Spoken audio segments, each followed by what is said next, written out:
আচমকাই চোখ ভর্তি পানি চলে আসে।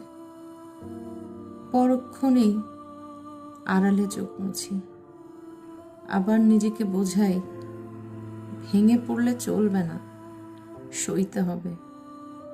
জীবনের ব্যস্ততা দেখা এখনো অনেক বাকি, মানুষের ব্যস্ততা দেখা এখনো অনেক বাকি। জীবনের বাস্তবতা কতটা কঠিন, কতটা সহজ, কতটা মসৃণ তা এখনো দেখা বাকি।